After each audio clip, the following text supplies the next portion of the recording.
সালাম আলাইকুম, আমার নাম জহিরুল ইসলাম। আমি বর্তমানে পড়ালেখা করছি রাঙ্গামাটি মেডিকেল কলেজে। আজকে আমরা যে টপিকটা নিয়ে আলোচনা করব সেটা হচ্ছে মানব শরীরতত্ত্ব, রক্ত সংবহন। যে চ্যাপ্টারটা জানলে আমরা পরবর্তী চ্যাপ্টার যেগুলো আছে, বলতে গেলে পরিপাক, তারপরে অস্থি, তারপর শ্বসন ও শ্বাসক্রিয়া, এবং আরো এই যেমন বলা যায় যে ইমিউনিটি সিস্টেম, প্রতিরক্ষা ব্যবস্থা, এগুলো আমরা খুবই সহজে বুঝতে পারবো। তো আজকে আমাদের যে রক্ত সংবহন তন্ত্র চ্যাপ্টারটা শুরু করব। এই চ্যাপ্টারটা শুরুতে যে টপিকগুলো আছে এগুলো নিয়ে প্রথমে একটু আলোচনা করে নিই। আমাদের এই চ্যাপ্টারের মধ্যে কি কি পড়া লাগবে। আমাদের রক্ত পড়া লাগবে, রক্ত কাকে বলে এবং রক্তের কিছু কম্পোনেন্ট পড়া লাগবে। 1 নম্বর টপিক হচ্ছে এটা। 2 নম্বর টপিক হচ্ছে আমাদের রক্তের উপাদান পড়া লাগবে, রক্তের মধ্যে যে উপাদানগুলো আছে ওগুলো আমাদের পড়া লাগবে। 3 নম্বর হচ্ছে আমাদের এই রক্ত উপাদানের মধ্যে উপাদান দ্বারা যে রক্ত আমাদের জমাট বাঁধে, অর্থাৎ রক্ত যখন আমাদের শরীরের চামড়া যখন কেটে যায় তখন রক্ত যে নিঃসৃত হয়, রক্তগুলো কিভাবে জমাট বাঁধে সেটার প্রক্রিয়া আমাদের এখানে সংক্ষিপ্ত আকারে পড়া লাগবে। 4 নম্বর আছে আমাদের লসিকা তন্ত্র। লসিকা ও লসিকা তন্ত্র সম্পর্কে আমাদের ছোট করে জানা লাগবে। হৃৎপিণ্ড সম্পর্কে ধারণা রাখতে হবে, হৃৎপিণ্ড সম্পর্কে জানা লাগবে। এরপর হচ্ছে রক্ত আমাদের শরীরে কিভাবে, রক্তের পরিবহন সম্পর্কে জানা লাগবে। 7 নম্বর হচ্ছে রক্ত যে পরিবহন হবে এবং এই হৃৎপিণ্ডে কিভাবে যে আমাদের রক্তে কাজ করে, তাহলে হৃৎপিণ্ডের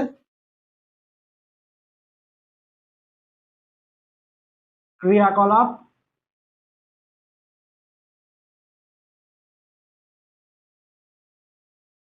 নিয়ন্ত্রণ কিভাবে হয় এটা আমাদের জানা লাগবে। রক্তের পরিবহনের সাথে অনেক কিছু আছে, ওগুলো আমরা একসাথে করব। তারপর আছে কি হৃৎপিণ্ডের রোগ,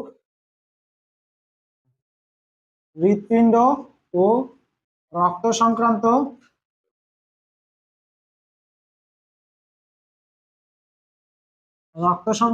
রোগ প্রতিকার সম্পর্কে আমাদের জানা লাগবে। আজকে মূলত আমরা যে টপিকটা পড়াবো সেটা হচ্ছে আমরা এই হৃৎপিণ্ডের রক্তের পরিবহন এবং হৃৎপিণ্ডের ক্রিয়াকলাপ নিয়ন্ত্রণ সম্পর্কে এই 3টা টপিক সম্পর্কে পড়বো। কেন?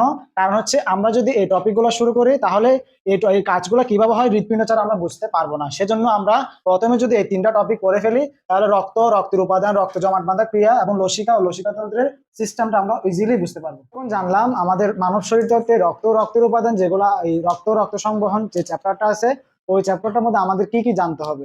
এখন আসি আমাদের এই অধ্যায়ের মূল ফোকাস হৃৎপিণ্ড এবং রক্তের সংবহন সম্পর্কে জানবো। এখন আসি হৃৎপিণ্ড হচ্ছে মানব শরীরতত্ত্বের রক্ত সংবহনের প্রধান অঙ্গ নামে পরিচিত। তাহলে এই হৃৎপিণ্ড সম্পর্কে আমাদের মোটামুটি একটা ধারণা থাকা দরকার যে হৃৎপিণ্ডটা কিভাবে গঠিত এবং হৃৎপিণ্ড কিভাবে আমাদের পুরো শরীরে রক্ত সংবহন করে সেটা আমাদের জানা দরকার। এখন আসি হৃৎপিণ্ড সম্পর্কে আমরা জানবো। হৃৎপিণ্ড মানব দেহের রক্ত সংবহনের প্রধান অঙ্গ। এখন হৃৎপিণ্ডের আমরা সবার শুরুতে জানবো কি অবস্থান। প্রথমে শুরুতে জানবো কি আমাদের এই হৃৎপিণ্ডটা অবস্থিত কোথায়। এখন আমরা এই হৃৎপিণ্ডের যদি অবস্থান বলি তাহলে আমাদের হৃৎপিণ্ডটা হচ্ছে কোথায়, বক্ষপিঞ্জরের মধ্যে।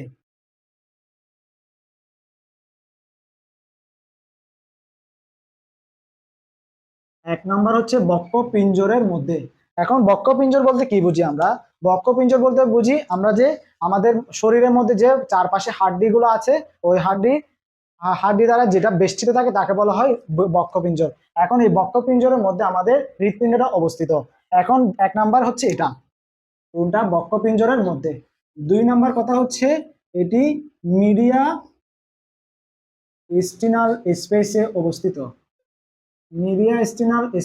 অবস্থিত। এখন প্রশ্ন হতে পারে এই মিডিয়াস্টিনাল স্পেসটা কি? এখন মিডিয়াস্টিনাল স্পেস বোঝার জন্য আমরা সকলেই ছোট থেকে পড়ে আসছি আমাদের বক্ষপিঞ্জরের দুই পাশে দুটি ফুসফুস রয়েছে। তাহলে আমরা যদি ফুসফুসটা, এটা একটা মানব দেহ, ফুসফুসটা যদি এখানে আঁকি তাহলে এটা একটা ফুসফুস এবং এটা একটা ফুসফুস। এটা হচ্ছে, এটা একটা ফুসফুস এবং এটা একটা ফুসফুস। এখন এটা ফুসফুস, দুটা ফুসফুস। তাহলে এই ফুসফুসের মধ্যে যদি দেখি আমরা একটা চিত্র যদি আঁকি আমরা, তাহলে আমাদের প্রধানত যে সমস্যাটা পড়তে হয় সাইড ডিটারমিনেশন নিয়ে। অর্থাৎ আমরা যে ছবিতে আঁকবো কোনটা কোন সাইড হিসাব করবো, অর্থাৎ কোনটা আমার ডান ফুসফুস কোনটা আমার বাম ফুসফুস, এটা আমরা কিভাবে বুঝবো। এখন আমি যদি ছবির দিকে তাকাই তাহলে আমার ডান ফুসফুস হয় এটা এবং বাম ফুসফুস হয় এটা, তাহলে যেটা কিন্তু একদম গুরুতর ভুল।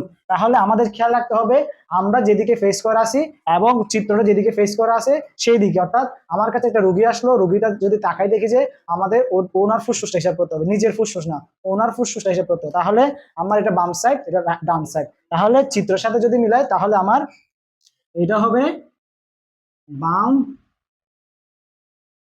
ফুসফুস। তাহলে এটা কি হবে, এটা আমার হবে ডান ফুসফুস।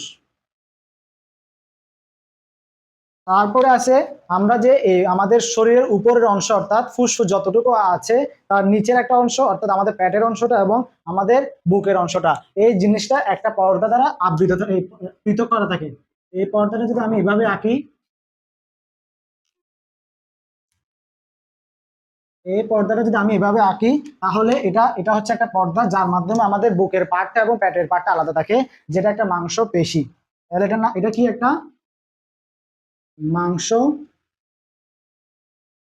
পেশি, যার নাম কি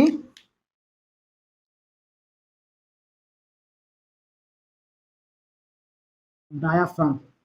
তাহলে যদি বলা হয় ডায়াফ্রাম কি, ডায়াফ্রাম একটি মাংস পেশি, ডায়াফ্রাম একটা কি মাংস পেশি। এখন আমরা যদি দেহের এই মানব বডিটার দিকে তাকাই তাহলে দেখতেছি এখানে ডান ফুসফুস এদিকে বাম ফুসফুস এবং নিচে হচ্ছে ডায়াফ্রাম। তার মানে আমার যে এখানে একটা স্পেস হয়েছে, এই যে আমার এই মাঝখানে যে একটা স্পেস হলো, এই মাঝখানে যে একটা স্পেস হলো, তাহলে তাকে কি বলা হবে আমার মিডিয়াস্টিনাল স্পেস। তাহলে আমরা এটাকে কি বলবো, মিডিয়াস্টিনাল স্পেস।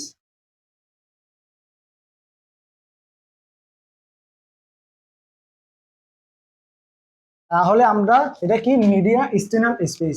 এখন আমাদের মিডিয়া স্টিনাল স্পেসে তাহলে চারপাশে কি আছে, তাহলে মিডিয়া স্টিনাল স্পেসের ডান পাশে আছে আমার ডান ফুসফুস, বাম পাশে আছে আমার বাম ফুসফুস, তাহলে এবং নিচের দিকে আছে ডায়াফ্রাম এবং উপরের দিকে স্পেসটা একটু খালি থাকে যেখানে। আর সবচেয়ে বড় কথা হচ্ছে এই সবগুলোর উপর আমার কি থাকবে, হাড্ডি থাকবে অর্থাৎ বোনস থাকবে, বোনস সবগুলা আমাদের ঢেকে রাখবে, অর্থাৎ এইগুলা যে নরম অঙ্গাদিগুলো আছে ফুসফুস হাড় ডায়াফ্রাম সবগুলোকে আমাদের হাড্ডি দ্বারা বেষ্টিত থাকবে। তাহলে হৃৎপিণ্ডের অবস্থান কোথায়, মিডিয়াস্টাইনাল স্পেস, অর্থাৎ দুই ফুসফুসের মাঝখানে যে স্পেসটা আছে তাহলে এটা কি মিডিয়াস্টাইনাল স্পেস। তারপরে বলা যায় কি সামান্য বাঁদিকে, তাহলে আমাদের হৃৎপিণ্ডটা সামান্য বাঁদিকে, যার কারণে এখানে আমি যে একটা আঁকলাম, একটু যে বাঁকা করে আঁকলাম এই জায়গাটা, এই যে বাঁকা করে আঁকলাম যেটার নাম হচ্ছে কার্ডিয়াক নচ। কার্ডিয়াক মানে হচ্ছে হৃৎপিণ্ড, নচ মানে হচ্ছে কাজ। তাহলে এটা যে কার্ডিয়াক নচ, তাহলে ফুসফুসের মধ্যে আমার কার্ডিয়াক নচ কেন আসলো, কারণ হচ্ছে আমার হৃৎপিণ্ডটা হালকা বাঁ দিকে, অর্থাৎ এইভাবে হিসাব করে এই হৃৎপিণ্ডটা এইভাবেই থাকে। তার মানে ডান পাশে কিছু থাকবে বিশেষ করে বাম পাশে। এখন কথা আছে কি বাম পাশে কতটুকু থাকবে, তাহলে এক 2/3 অংশ, 2/3 অংশ বাঁ দিকে থাকে। তাহলে কয় ভাগের, আমাদের পুরা হৃৎপিণ্ডের 2/3 অংশ থাকবে কোন দিকে, বাঁ দিকে, যার কারণে আমার বাম ফুস একটা খাঁজ সৃষ্টি হয়েছে। এই খাঁজকে বলা হয় কার্ডিয়াক নচ, অর্থাৎ হৃৎপিণ্ডের খাঁজ, হৃৎপিণ্ডের জন্য খাঁজ।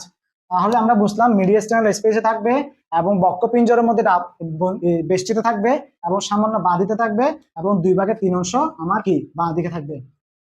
তারপরে আসি এখন আমার এটার আকার সম্পর্কে। তাহলে আমার অবস্থান শেষ এবং এবার আসি আকার সম্পর্কে। আকার সম্পর্কে যদি বলতে যাই তাহলে একটা মানুষের পুরুষে পুরুষে হচ্ছে আমাদের হৃৎপিণ্ড ধরা হবে 300 গ্রাম, 300 গ্রাম হৃৎপিণ্ড, 300 গ্রাম, কিন্তু নারীতে অর্থাৎ স্ত্রী দেহে থাকবে আমার 250 গ্রাম। সাধারণত প্রায় সকল অঙ্গাদি বলা যায় যেটা পুরুষের চেয়ে নারীতে একটু কম থাকে। তাহলে হৃৎপিণ্ড পুরুষের চেয়ে কম থাকবে। এবং এবং এবং ফুসফুসের ক্ষেত্রেও বলা যায় যে ফুসফুসের ক্ষেত্রে বলা যায় এটা পুরুষের চেয়ে নারীতে একটু কম থাকে। এখন আসি আকার। এরপর গেলাম এই আকারের মধ্যে আটা আছে কি, আমি যদি একটা হৃৎপিণ্ড এই জায়গায় আঁকি, একটা যদি হৃৎপিণ্ড আঁকি, এটা একটা আম আম শেপের মতোই হবে। এখানে অনেকগুলো থাকবে, তার মানে এখানে একটা এখানে একটা চূড়ার মতো অংশ হবে। এই চূড়ার মতো অংশকে বলা হয় অ্যাপেক্স। তাহলে এই চূড়ার মতো অংশকে কি বলা হবে? অ্যাপেক্স। অ্যাপেক্স অর্থ কি? চূড়া। অ্যাপেক্স অর্থ কি? চূড়া। তাহলে অ্যাপেক্স অর্থ কি হবে? এটা চূড়া। এখন এই যে হৃৎপিণ্ডটা যে অ্যাপেক্স মানে, অর্থাৎ এভাবে যদি আমার হৃৎপিণ্ড থাকে তাহলে এই অংশটাকে বলা হয় অ্যাপেক্স, এই অংশটাকে বলা হয় অ্যাপেক্স। তাহলে এই উপরের দিকে অংশটাকে বলা হবে বেস, এই উপরের দিকের অংশটাকে বলা হবে বেস, অর্থাৎ ভিত্তি। তাহলে একটা হৃৎপিণ্ড যে আমরা আঁকলাম, হৃৎপিণ্ডে যে চৌড়া অংশটা থাকবে তাকে বলা হবে অ্যাপেক্স অর্থাৎ চূড়া, এবং উপরের যে অংশটা থাকবে তাকে বলা হবে বেস। এখন আসি এটার ডায়াগ্রামটা কত। তাহলে এটা হবে দৈর্ঘ্য হবে 12 সেন্টিমিটার, দৈর্ঘ্য হবে 12 সেন্টিমিটার, অর্থাৎ বোঝাচ্ছি প্রস্থ হবে 9 সেন্টিমিটার। দৈর্ঘ্য হবে 12 সেন্টিমিটার, প্রস্থ হবে 9 সেন্টিমিটার। এখন এটা তাহলে কিভাবে মেজারমেন্ট করা যায়?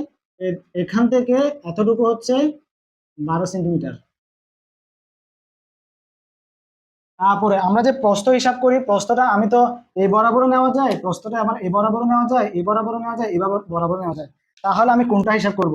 যেহেতু আমার হৃৎপিণ্ডটা উপরে পাটাটা একটু চওড়া অর্থাৎ মোটা, নিচের পাটা একটু চওড়া থাকবে, উপরের পাটা আর নিচেরটা একটু চিকন থাকবে, তাহলে আমি হিসাব করব যে চওড়া অংশটা থাকবে, অর্থাৎ এই জায়গাটার মধ্যে হিসাবটা করব। অর্থাৎ এটা হবে আমার সর্বোচ্চ 9 সেন্টিমিটার। অর্থাৎ একটা হৃৎপিণ্ডের সর্বোচ্চ প্রস্থ হতে পারে 9 সেন্টিমিটার, কিন্তু প্রস্থে যদি অ্যাপেক্সের দিকে হিসাব করি তাহলে সেই এই প্রস্থটা অনেক ছোট হয়ে যায়। তাহলে আমরা এতক্ষণ জানলাম হৃৎপিণ্ডের অবস্থান কোথায়, অর্থাৎ আমাদের হৃৎপিণ্ডের অবস্থান আমরা যদি আরেকবার রিক্যাপ করি, তাহলে হৃৎপিণ্ডের অবস্থান হচ্ছে কি বক্ষপিঞ্জরের হাড্ডি দ্বারা এটা বেষ্টিত থাকবে, 1 নাম্বার পয়েন্ট। 2 নাম্বার পয়েন্ট হচ্ছে মিডিয়েস্টাইনাল স্পেসে আমাদের হাড়টা অবস্থিত। মিডিয়েস্টাইনাল স্পেসটা কি? তাহলে ডান ফুসফুস এবং বাম ফুসফুস এবং ডায়াফ্রামের মধ্যবর্তী যে খালি অংশটা রয়েছে তাকে বলা হয় মিডিয়েস্টাইনাল স্পেস। এবং এবং ডায়াফ্রামের উপরে এই এই হৃৎপিণ্ডটা বসানো থাকবে। যে ডায়াফ্রামের উপরে আমার 2 ফুসফুস বসানো আছে, সেই দুই ফুসফুসের মতোই আমার কি, আমার হৃৎপিণ্ডরা এই ডায়াফ্রামের উপর বসানো থাকবে। আমি যদি এখানে একটা এক্সট্রা ইনফরমেশন দিই, তাহলে অবস্থানের ক্ষেত্রে যদি আমি একটা এই এক্সট্রা ইনফরমেশন দিই, তাহলে হৃৎপিণ্ড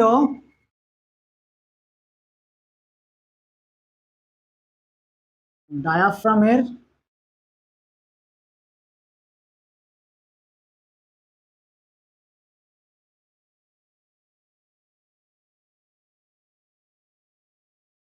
ট্যান্ডন অঞ্চলে অবস্থান করে। এটা একটা ডায়াফ্রাম। তাহলে এই ডায়াফ্রামটাকে যদি আমি এ ভিউটা থেকে যদি আমি এ ভিউটা করে দেখি, অর্থাৎ আমি এ ভিউটা যদি এ ভিউটা করে দেখি, তাহলে আমার ডায়াফ্রামটা হবে মূলত এরকম, এরকম একটা শেপড হবে। অর্থাৎ আমি ডায়াফ্রামটা সাধারণত এভাবে থাকে, আমি এভাবে যদি এভাবে করে দেখি তাহলে আমার এভাবে দেখাচ্ছি, তাহলে আমার মাঝখানে একটা এই জায়গাটা কি থাকে? ট্যান্ডন, অর্থাৎ চারপাশে মাংসপেশি থাকে। তাহলে আমার হৃৎপিণ্ডটা কোথায়? হৃৎপিণ্ড ডায়াফ্রামের ট্যান্ডন অঞ্চলে অবস্থান করে। এই ট্যান্ডনের একটা বিশেষ নাম আছে, যার নাম হচ্ছে সেন্ট্রাল ট্যান্ডন। আমি যদি ইংলিশে লিখি সেন্টার ট্যান্ডন, তাহলে সেন্টার টেন্ডনটা কি? আমার ডায়াফ্রাম তো সাধারণত এভাবে থাকে, এই ডায়াফ্রামটাকে যদি আমি এভাবে ভিউ করে দেখি, অর্থাৎ নিচুটাকে যদি এভাবে দেখি, তাহলে আমার এই পার্টটা দেখা যাবে। এই পার্টের মধ্যে মাঝখানে যেটা জিনিসটা আছে সেটা হচ্ছে কি সেন্ট্রাল টেন্ডন। এই সেন্ট্রাল টেন্ডনের মধ্যে আমার হৃৎপিণ্ডটা বসানো অবস্থা থাকবে এবং অ্যাটাচ থাকবে। তারপরে আরেকটা এক্সট্রা ইনফরমেশন যদি দিই, তাহলে সেটা হচ্ছে স্ত্রীলোকে পুরুষের চেয়ে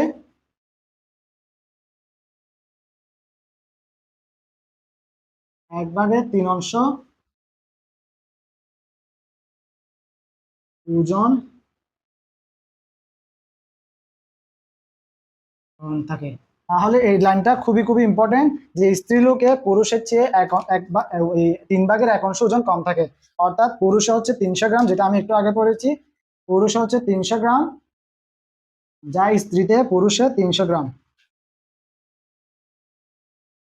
এবং স্ত্রী দেহে সেটা 250 গ্রাম।